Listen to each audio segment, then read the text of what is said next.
नमस्कार, मैं उत्कर्ष कुमार और आप देख रहे हैं news trial Bharat. News trial Bharat, रग रग में खबर, नहीं परोसते डर, दिखाते बस खबर।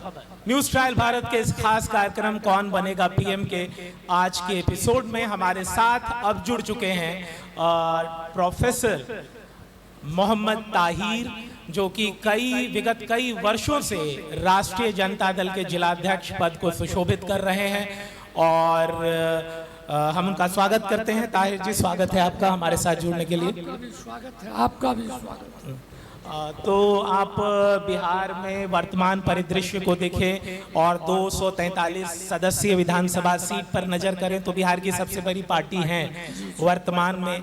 तो क्या लग रहा है कि 2024 के इस आम चुनाव में, लोकसभा चुनाव में, जहां 40 सीटें हैं लोकसभा की, आपके हिस्से कितनी सीटों पर जीत का सेहरा बनने जा रहा है? देखिए, चंद बात हम आपको कहना चाहते हैं। विगत 10 साल में जो हमारे प्रधानमंत्री ने लोगों को ठगा, लोग समझ नहीं पाए, दोबारा भी उनको मौका दिया, लेकिन इस बार देश की जनता महंगाई से त्रस्त होके, बेरोजगारी से त्रस्त होके और जो संविधान में आमूल परिवर्तन की संभावना दिख रही है, इन सारे मुद्दों को लेके इस बार जनता सजग हो चुकी है। लेकिन देश के प्रधानमंत्री तो अपनी उपलब्धियां गिनाते हैं। उन्होंने राम मंदिर बनाया, जीएसटी, डिमोनिटाइजेशन, वैश्विक स्तर पर देश का नाम रोशन किया। इसके साथ ही आर्टिकल जो है 35A 170D जम्मू कश्मीर से उन्होंने हटाया और अब यूनिफॉर्म सिविल कोड पर काफी सख्त दिख रही है। तो इन सारे मुद्दों को तो अपनी उपलब्धियों के तौर पर भुनाती है और इसके साथ ट्रिपल तलाक की भी बात करती है, जिसे कि उन्होंने लागू किया। तो इस आधार पे क्या लगता है कि कोई उपलब्धि नहीं है या ये बस वोट की राजनीति है? देखिए, एक बात, चंद बात हम आपको कहना चाहते हैं। हमारे प्रधानमंत्री जी ने लोगों को वादा किया कि जब हमारी सरकार बनेगी तो हम हर साल 2 करोड़ लोगों को रोजगार देंगे। हम विदेश में जो बैंक खाते में पैसा जमा है, लाके 15-15 लाख हर गरीब के खाते में हम जमा उसे तो अमित शाह ने कह दिया था कि ये तो भाई जुमला था। ये तो प्रधानमंत्री खुद भी बोले कि हम जुमलाबाजी किए थे। अमित शाह उनके बोलते हैं, अच्छी बात, लेकिन प्रधानमंत्री क्यों नहीं बोलते हैं कि हमने आपको ठगा, ये हमारी जुमलाबाजी थी? ये क्यों नहीं बोलते? और 2-3 बात सुन लीजिए।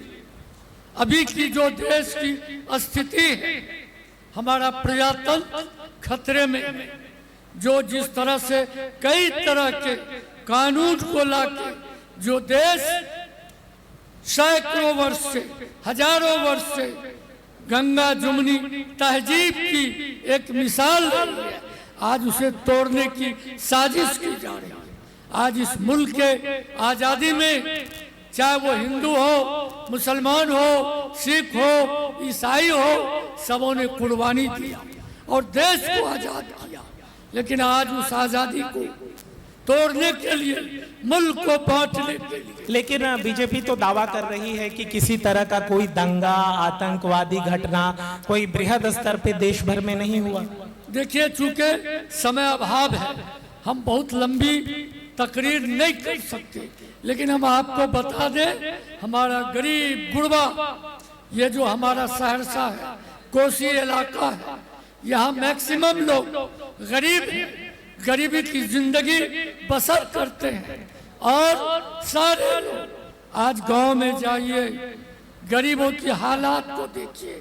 सारे लोग पंजाब, हरियाणा, दिल्ली में किस तरह जिंदगी, जिल्लत की जिंदगी जी रहे हैं। रोज हम लोग सुनते, फला जगह घटना हुआ, फला गरीब का बेटा एक्सीडेंट में मर गया, ऊपर से गिर के मर गया। उस गरीब पे क्या गुजरता है? वो परवरिश करने के लिए बाहर गया, लेकिन आज उसके बच्चे को, उसकी पत्नी को, उसके परिवार को क्या दर्द झेलना पड़ रहा है। हाँ, तो परिवारवाद जो है काफी राष्ट्र की जो क्षेत्रीय पार्टियां हैं वो करती हैं, अपनी जनता की जो अपेक्षाएं हैं उसे उपेक्षित कर डालती हैं और वोट लेने का काम करती है। बीजेपी भी धार्मिक स्तर पे मोबिलाइज करती है और वोटरों को एकजुट करने की कोशिश करती है। तो इसमें तो आम जनता का भविष्य और उसकी अपेक्षाएं तो बिल्कुल धूमिल हो जाती है, लोग पसोपेश में रहते हैं। एक बात समझ लीजिए, ये परिवारवाद फला चिला ये लोगों को भटकाने के लिए है। आदरणीय नेता लालू यादव जब बिहार के मुख्यमंत्री बने तो गांव-गांव टोले-टोले में घूम के गरीबों के दुख दर्द को दूर करने का प्रयास किए। समाज के मुख्यधारा में गरीबों को, जिसको संविधान में डॉक्टर भीमराव अंबेडकर ने जो संविधान दिया, उस संविधान को गरीबों तक पहुंचाने का, गरीबों को समाज के मुख्य धारा से जोड़ने का, गरीबों को सत्ता में भागीदारी देने का अधिकार लालू यादव ने दिया। और आज भी मैं आपको बता दूं, मेरा लंबा उम्र राजनीति में कटा है। मैं आज भी गांव में जाता हूँ, गरीब गुरबा, चाहे वो ऋषिदेव समाज के लोग हो, राम समाज के लोग हो, दलित समाज के लोग हो, वो अभी भी बोलते हैं ताहिर साहब कुछ भी हो हमरा सबके मुंह में बोल लालू यादव दिल के। तो ये बात जरा सुन लीजिए, ये बातें बोल दी जाती है, सुनिए, लेकिन ये वोट में तब्दील नहीं हो रही। सुनिए, गरीबों को भटकाया गया, गरीबों को दिग्भ्रमित किया गया। लालू यादव ने समाजवादी विचारधारा, जिसको डॉक्टर राम मनोहर लोहिया, जननायक कर्पूरी ठाकुर जिस अरमान को लेके चले थे, आदरणीय लालू यादव ने उनके अधूरे सपने को पूरा करने के लिए संकल्प लिया था। जब उनका लालू क्या कहते हमारे जननायक कर्पूरी जी का निधन हुआ था, लालू जी के जान पर उनका निधन हुआ था, उन्होंने वचन दिया था कि हम आपके अधूरे सपने को पूरा करेंगे और लालू यादव ने पूरा करके दिखाया। और आज उसका बेटा तेजस्वी यादव जो बिहार का भविष्य है, आज वो दिखा दिया। उन्होंने वादा किया था कि अगर हमारी सरकार बनी तो हम एक साल में, एक टर्म में 10 लाख युवाओं को नौकरी देंगे। लेकिन कुछ कारणवश तिक्रम के चलते, बेईमानी के चलते, कुछ वोट से उनका सरकार नहीं बन पाया। तो लेकिन जब हमारे पलटू चाचा आए गए फिर हम बुलाने नहीं गए थे उनको और हम उनको भगाए, ये जनता जानती है। न हम नीतीश जी को बुलाए थे और न हम भगाए। वो आए तो हमारे आदरणीय नेता तेजस्वी जी ने जो संकल्प लिया था 17 महीने में उन्होंने इसको करके दिखाया। 5 लाख युवाओं को, यही हमारे मुख्यमंत्री जी के बारे में मैं कुछ बोलना नहीं चाहता। कोई बोलते हैं कि नहीं बोलना चाहता, कोई बोलते हैं कि नीतीश जी हमारे पास आए, कोई पार्टी बोलती है कि नहीं हम नीतीश जी के पास, सब बोलते हैं कि भाई नीतीश जी हमारे पास आए। तो अगर वो आ रहे हैं और उनका ये दोहरा चरित्र है कि वो पलटू राम उन्हें बोला जा रहा है, पलटू चाचा बोला जा रहा है, आपके नेता तेजस्वी भी पलटू चाचा ही बोलते हैं, तो वैसी स्थिति में आप लोग दूरी क्यों नहीं बनाते हैं? ये क्या सत्ता सुख भोगने का एक पर्याय हो चुका है? देखिए, चूंकि देश बड़ा विकट परिस्थिति से जूझ रहा था, हमारा संविधान खतरे में था, जिस प्रताड़ना को, जिस दर्द को डॉक्टर भीमराव अंबेडकर ने झेला, हमारे सारे गरीब गुरबा लोग जानते हैं कि क्या क्या वेदना, क्या क्या प्रताड़ना डॉक्टर भीमराव अंबेडकर को झेलना पड़ा। और बड़ी मुश्किल के बाद जो संविधान दिया, वो संविधान गरीबों को सत्ता में जोड़ने के लिए, समाज के मुख्यधारा में जोड़ने के लिए, उसको अधिकार देने के लिए, वो जब खतरे में था तो आदरणीय नेता लालू जी और हमारे युवा नेता तेजस्वी जी ने, जब नीतीश जी राताराती आए और कहे कि मेरे पार्टी को मटिया मेट कर रहा है भाजपा के लोग, बचाइए लालू जी। लालू जी ने कहा ठीक। 40 सीटों में आपकी पार्टी कितनी सीटें जीतने जा रही है?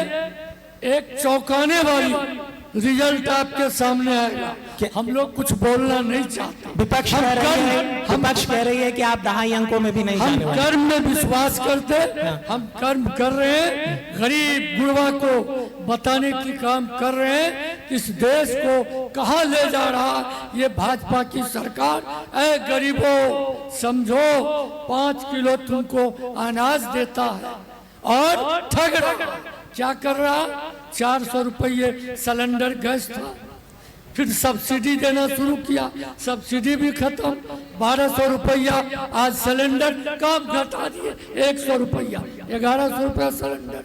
जो गरीब चूल्हा चौका पर खाना बनाती थी, धन धन योजना से सबको आपने गैस का कनेक्शन दे दिया, आज उसको गैस खरीदने का पैसा नहीं है। इतनी देर की आपके साथ जो गुफ्तगू हो रही है, इसमें फिर पसोपेश और संशय की स्थिति बन रही है, क्योंकि इतनी देर में आपने एक बार भी नीतीश कुमार या जदयू का मुखर होकर विरोध नहीं किया। आप हावी सिर्फ बीजेपी पे हो रहे हैं, तो क्या इसको संभावना?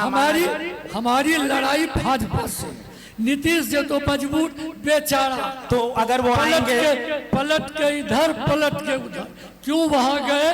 आप सम्मानित पत्रकार हैं, आप खुद जानते हैं। और हमारी मीडिया के भाई रोज टीवी पर चैनल पर बोलते हैं कि ये पलटू बाबा क्या करने वाले हैं, क्या इनकी स्थिति है। तो जिनका अस्तित्व मिट गया उनके बारे में हम बोल के क्या?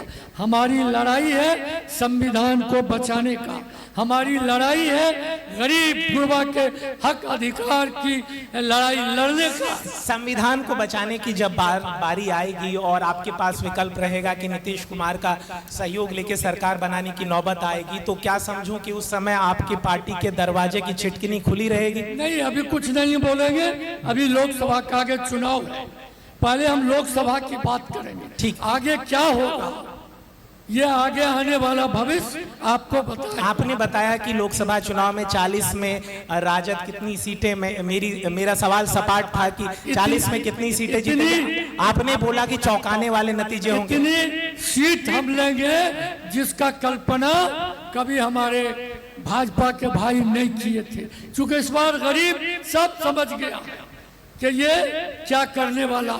आप एक चीज समझिए, हमारे आदरणीय नेता लालू जी और तेजस्वी जी अभी टिकट बंटवारे में आप देख रहे हैं किस तरह से समाज के हर वर्ग को जोड़ने का काम किया। आप हमको बदनाम कर रहे हैं। हमारा ये पार्टी समाज के हर वर्ग की पार्टी, हम किसी से नफरत फैलाना नहीं चाहते। हम भाईचारा सबको मिला के हम सत्ता में आना चाहते और सबको, हर समाज में, हर जाति में गरीब गुरबा है, पीड़ित है, उसको न्याय देना चाहते। ये मेरा आदरणीय नेता का संकल्प है। और पहला संकल्प है कि जो समाज वंचित है, जो आज भी जिसे घर नहीं, हम लंबी तकरीर में नहीं जाएंगे, आप मेरे साथ चलिए, मैं कुछ गांव दिखाऊंगा। आज भी ऋषिदेव समाज के लोग, राम समाज के लोग, अति पिछड़ा समाज के लोग किस तरह से जिंदगी बसर कर रहे हैं।